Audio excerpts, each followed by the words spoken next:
नमस्कार।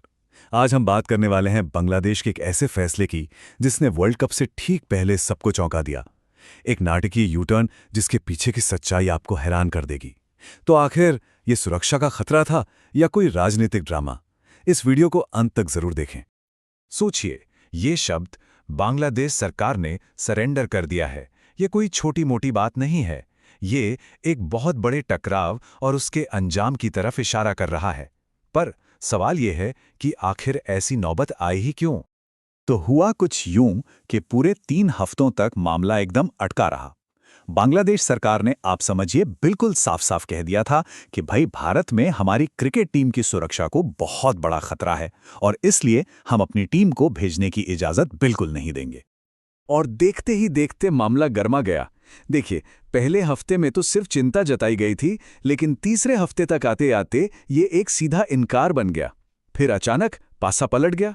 अब रिपोर्ट में ये दावा किया जा रहा है कि इंटरनेशनल क्रिकेट काउंसिल यानी कि आईसीसी के दबाव के बाद ही ये पूरा गतिरोध खत्म हुआ।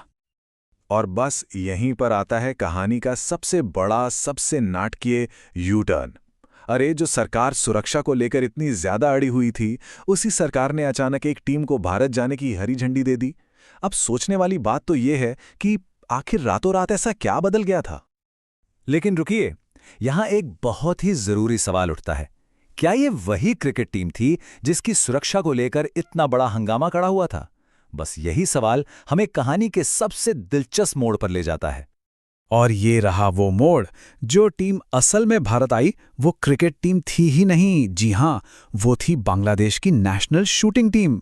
वो यहां 2 से 14 फरवरी तक होने वाली एशियन शूटिंग चैंपियनशिप में हिस्सा लेने के लिए आए थे। और बस यही छोटा सा फर्क है ना, क्रिकेट टीम बनाम शूटिंग टीम। यही इस पूरी कहानी की जान है। इसी एक बात से पूरा का पूरा नजरिया ही बदल जाता है। अब जरा इस विरोधाभास को समझिए। एक तरफ क्रिकेट टीम को बहुत बड़ा सुरक्षा खतरा बताकर रोक दिया गया और दूसरी तरफ शूटिंग टीम को उसी देश में, उसी माहौल में जाने की इजाजत मिल गई। मतलब एक ही देश, एक ही सरकार, लेकिन 2 अलग अलग टीमों के लिए इतने अलग अलग नियम। ये कैसे हो सकता है? और यहीं पर वो सवाल खड़ा होता है जो इस पूरे मामले की जड़ है। अगर क्रिकेट टीम के लिए सुरक्षा का खतरा सचमुच में था, तो क्या शूटिंग टीम पर कोई भी खतरा नहीं था?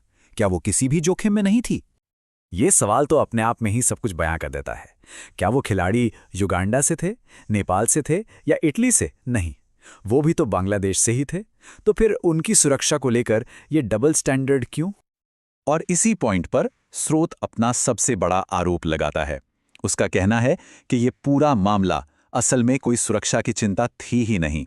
ये तो एक राजनीतिक पैंतरेबाजी थी, एक प्रोपेगेंडा और ड्रामा था जो इस एक विरोधाभास की वजह से सबके सामने आ गया। तो अब इस पूरी स्थिति के नतीजे क्या हुए?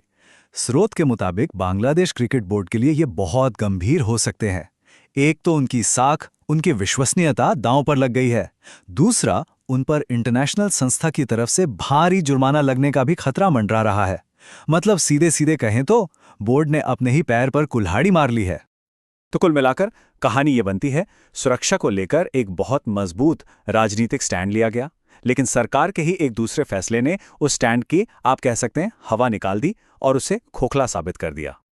और हम इस विश्लेषण को खत्म करते हैं स्रोत के उठाए गए इसी एक आखिरी और सोचने पर मजबूर करने वाले सवाल के साथ। क्या ये सब कुछ एक असली सुरक्षा खतरे की वजह से हुआ या ये सिर्फ एक राजनीतिक खेल था जो उल्टा पड़ गया?